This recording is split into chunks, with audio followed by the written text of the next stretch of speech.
So cars just aren't my thing anymore. I used to do cars when I was a kid, not too much, but I used to, and they just don't really, they're fun, they're great, but they just don't have the same kind of dynamic ability to do things that FPV can. And so FPV in cars is a little bit curious, but when I drove the little Emacs thing at the AMA fair, whatever event, I was quite intrigued, and it was really fun, especially on their little track that they had set up, and especially against other people that were driving around on the same track. It was just so fun to drive this little car, and I think one of the most important aspects of the actual car that they came out with is the fact that it is very slow, and it is very docile to drive around. So I wanted to investigate FPV on more cars, because this is a very slow thing to drive around.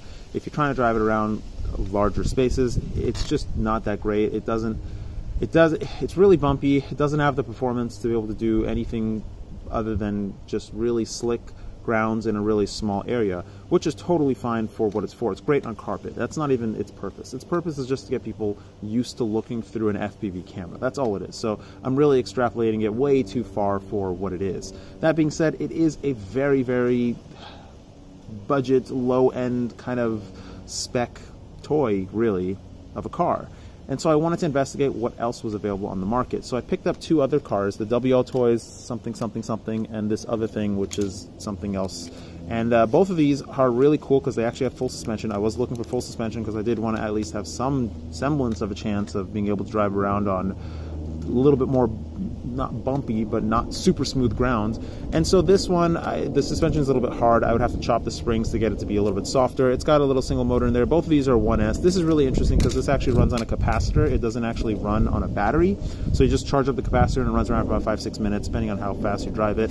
The problem with this is that it doesn't have, well, it does have proportional steering, but it doesn't have very good proportional steering. So you can drive it around FPV, but it doesn't, you can't really hold it a little bit turned. You have to, it's either full or not. It does have something in the middle, but it's not powerful enough to actually hold itself in place. Also, it kind of spins out a lot because it's very tail heavy, and yeah, that's the problem with this. But this one, on the other hand, this thing is this thing is pretty awesome, and it is very, very highly reviewed as well. It's probably one of the highest reviewed toys on Banggood, and I wasn't expecting much. I mean, it is still a car, and it comes with the controller too. It comes with this controller, which is really huge and chunky, and whatever. It's a controller. And so what's really amazing about this car is that, I mean, I looked at pictures of it beforehand. I didn't look at any reviews or anything. And let me take this FPV stuff off of it. And I did put FPV on it, and I drove around FPV. I'll talk about that in a minute. Actually, let's talk about the FPV first. So FPV on cars is cool. The problem with it is that it's just really shaky. You can't really get smooth anything out of it, so it makes it really cumbersome to drive around, and it's just difficult. That being said, it is actually really fun to drive around in FPV, primarily because you can actually feel the car. Even on the Emacs thing, you could actually feel kind of the movement of the suspension. You could feel the back kind of fishing out. You could turn the wheel quickly the other way to get it to kind of hold itself in a little bit of a slide. You did feel these things, and you knew what was happening when it was happening. And the fact that the car is so slow and docile made it really fun because you could feel those things. Now, I was looking for kind of more of all of that. And so I looked at this, and it was the highest reviewed thing, so I was going to pick it up anyways. But I looked at it, not that closely in the pictures, but now when I see it, I'm blown away by the intricacy of the entire build, and it actually comes with spare parts as well. I'm so floored at the level of build of this thing. I've never even seen a toy to this high of spec that's just bought. I mean, I haven't looked at cars, but check this out. So it's got, first of all, full independent suspension on every single wheel, and the suspension is tunable. You could take it apart and actually tune the springs. The wheels are all the same all around, but you can actually change the tires on the wheels. The wheels come off. They have little M2 screws to hold the wheels on, so you could actually change the wheels. Like, none of that is really that special. When you look at the suspension like build out of this thing, you have full A braces, A arms on the suspension. My terminology of cars is gone. I haven't done cars in a long time, since high school.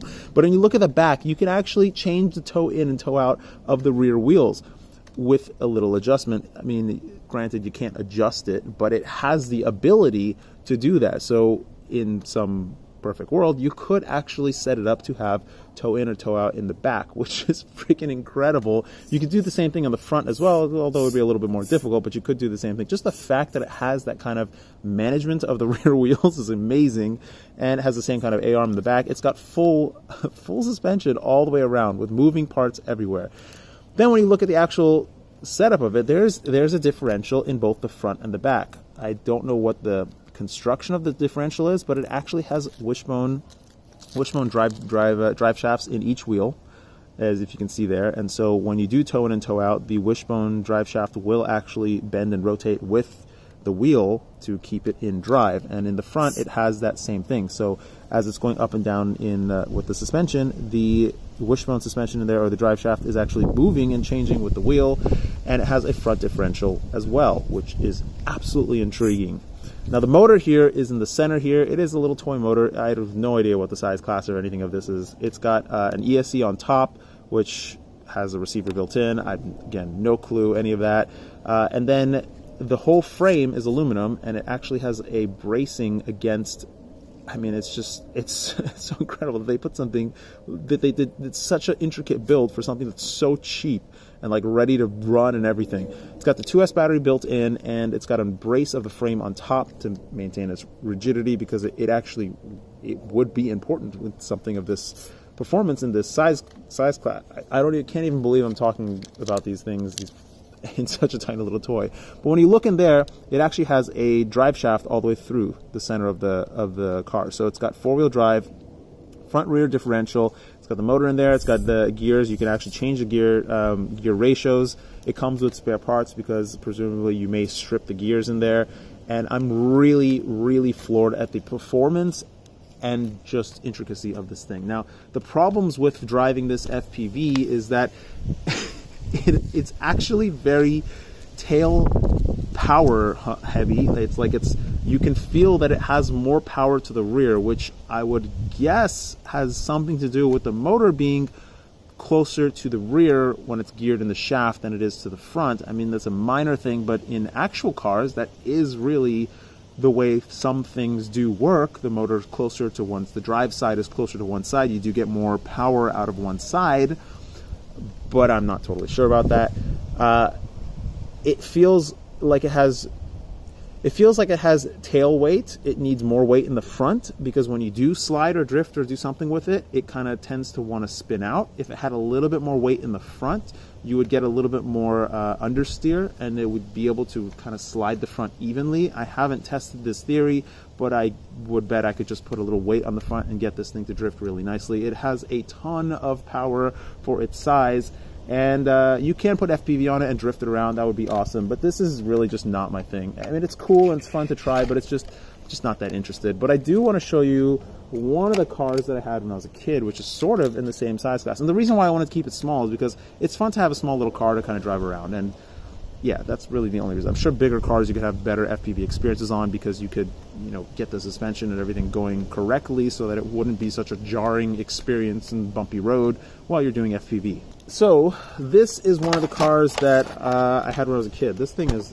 at least 15 years old. This is old. I was doing this stuff when I was really young. So I'm gonna take this off, the top off, so you can see. And this is like an HPI something or other. I can't even remember the name of this thing.